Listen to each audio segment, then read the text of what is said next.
utese ubutesa ucyuye ubucyuye ariko kandi niko bimeze ubwo yazinduka abona post yari kuri story ya Instagram yiwe biwara umunezero udasanzwe kuri we ariko kandi akabandanya amenyesha abatabitahura yuko nawe igihe yabona follow yo mukinyi rurangiranwa mpuzamakungu yabiciye bigacika mu myaka irenga 15 Cristiano Ronaldo nawe yakoze celebration aho we ngo yari afise champagne ubwo yabona invitation hoho byari bindi kubasanzwe bakurikirana urubuga rw'umuririmbyi rurangiranwa yamuka muri Nigeria Davido.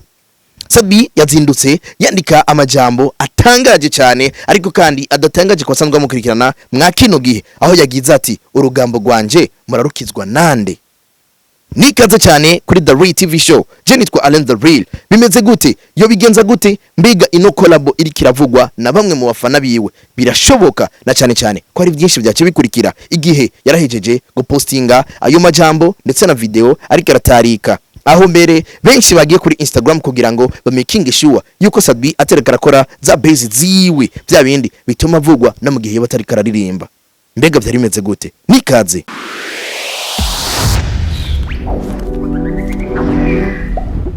Usanzwe bizi neza yuko Davido ari we brand ambassador isi yose canke worldwide wa 1xBet agize iyindi kontra ikurikira yasubiye kwiyongera abari mu gisagara cya Bujumbura mwaribonye yuko no ku pancarte baci bahindura ifoto ariko umuririmbyi agoma ari wa wundi nyene.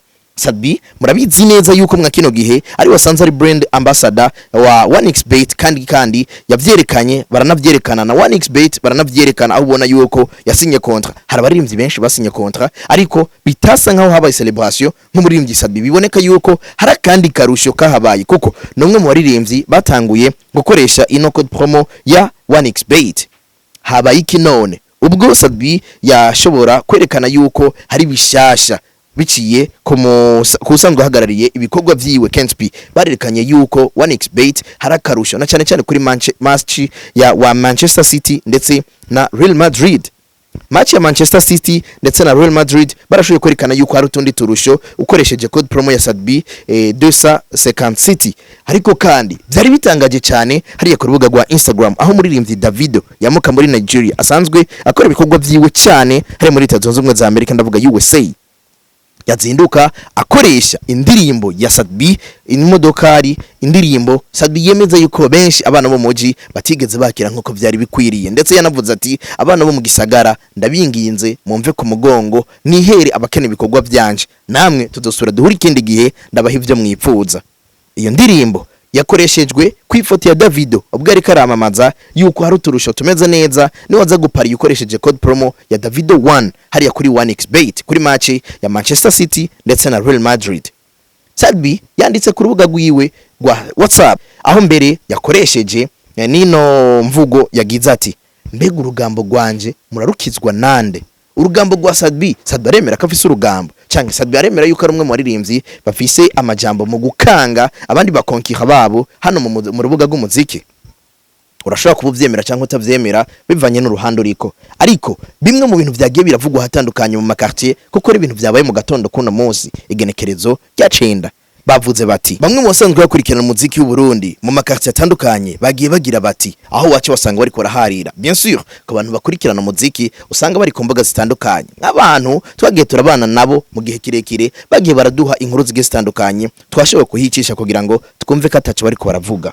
Bamwe bagira bati birakunda yuko hubaho icananiye amashira hamwe yagiye arakorana na Sabi na cyane uhereye kuri Lake yo batigeze bamarana igihe kirekire ndetse n'indirimbo bakoranye itigeze isohoka aho yari collabo ikomeye cyane naho benshi batari bibaza yuko ari collabo ikomeye cyane. Bamwe bagize bati birakunda yuko ibyananiye Crown Royal bivanye n'amajambo canke n'ibyagiye biravugwa bishobora kuba byarabayeho bitigeze bikurikira ariko kandi yari bishoboye kuko ivyo yakoze vya mbere byarabonetse. Aho ndavuga collabo ya Sabi kumuzana Otile Brown mu gihugu cy'u Burundi agakora audio hano kwa Joel ndetse akanakora amasanamu hano kwa Kensp ndetse na Candy Director.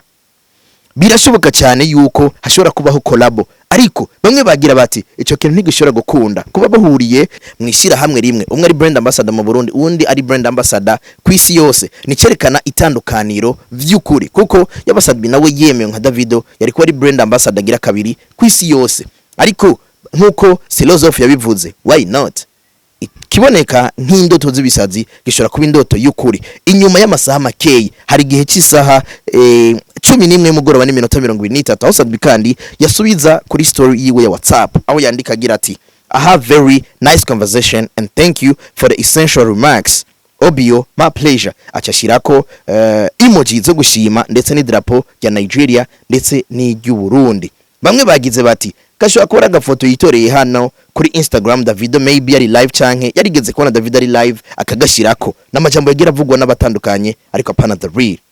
Sadbi ashobora kuba yamenye ibiri kubiravugwa n'abagiye batandukanye agiye hatandukanye tudashobora kubona kandi tudashobora kubereka. Sadbi inyuma y'umwanya muto igihe cy'isaha 11 z'umugoroba n'iminota 45 yaciye ashirako abaravye story yiwe ya WhatsApp aho ndetse Obio yari munsi y'uwitwa Kiskush. Kiskush benshi baramuzi cyangwa batamuzi barabonye amashapo yanditse ko Kiskush asanzwe akora ibijanye n'ama design ku mpuzu cyangwa ku mashapo. Sadbi yaciye yerekana yuko Davido Obio yaravye stat yiwe. No kuri canke no kwa kwirata kwa kundi babwira ati urugambo rwanje murarukizwa nande. Mbiga nkamwe vyo bari ivyo. Sadbi na Davido bahuriye kuri 1xbet bakaba bafise conversation imeze kuno. Birakunda yuko hobaho collabo. Mbega iyi collabo hari ico yofasha Sadbi mu rugendo rwiwe ko aboneka nk'umwe mu baririmbyi bagiye baboneka ko ama collabo menshi ashobora kumuteza imbere canke opportunities nyinshi zishobora kumushikana kure ariko kandi ntibinakunde canke ntibiherere aho abakunzi bavyiyumvira. Urabizi neza yuko Sadbi aheruka gucokoza Big Fizzo, Fabilove ndetse na B-Face ariko akababwira ati sindabinjiriye ni just one song. Hariya ku rubuga rwa Jisho yagize ati ndabafinzo watinye acara yamanika yose yisubiriye muri wow. Sadbi agomba kuduha indirimbo itandukanye niyo twari guduheruka kubona nka gwa gasore ariko kandi imwe mu ndirimbo abantu benshi bashoboye kuvuga bati ino ndirimbo irashobora kuba ari indirimbo idusubiza kutwibutsa Sadbi wa kera wa undi tuzi wundi dukunda. Mbega birakunda ko Sadbi ashobora kuzana impinduka muri za ndirimbo ziyo mwakunze kera bitandukanye n'izuno munsi. Birakunda ko Sadbi twamubona ko muri collabo ya Davido na cyane cyane karimwe mu baririmbyi bakoze Afrobeat igihe ca mbere ikiri nshasha hano mu gihugu cy'u Burundi ariko umwe no muririmbyi Black G. Ndavuga simvuze collabo ariko mvuze mu mpande zitandukanye batangwe kuririmba Afro bimeze neza. Mbega wewe kino gikorwa wacakiriye gute? Sadbi yarakwiye gucelebra mu gihe bamwe nk'abantu nk'abasimbize n'abatandukanye bavuga bati Sadbi ari muri competition na Davido ntiyarakwiye kwerekana umunezero nk'ujya canke kwa kundi bahuriya ku mukinyi umwe Cristiano Ronaldo Davido akaba yara celebrate canke yaragize celebration igihe Davido Cristiano mu following ndetse mu nyuma hakaboneka nuko bagiye gusangira dina ndetse Davido agacelebra ndetse akanugura champagne. Sadbi ko yabikoze nawe nta kosa ririmo. Wowe uvyimvira ku iki muri commentaire ino ni The Real TV Show. Ndakwibutse ko ikibanza ciza ari Samuel's Hope ariko kandi ku munsi wa Mungu misi yose haba hari ibintu bimeze neza promotion imeze neza ariko kandi nkakwibutsa yuko ugiye kuzura kurikirana karaoke canke music live na cagihangange mu muziki w'ikibiriraho ari we Fishu Love ndetse na band yiwe. Kaze rero utembere hano ukabura mu diaspora ufise ibitandukanye ushaka ahantu hari pause hari connection imeze neza ikibanza ni ciza ni Samuel's Hope muri Nyabugete ya mbere neza na neza barakwitorera bafise imodoka zimeze neza nta kibazo c'ingendeshwa ugomba kugira ariko kandi ivyumba vyaho no kuri kwa Mungu ni mwijuru rito sinshaka kubikubwira ni kaze kugira ngo wirabire cyane twalen the real behind camera yitwa T Rwagasore ariko kandi utuma ino image uronka umuco meze kuno ni manager Mbasha canke Barigabo niko bimeze. Reka dusure duhure nibindi. Wewe urinde uri hehe uri kudukurikirana wifashe gute?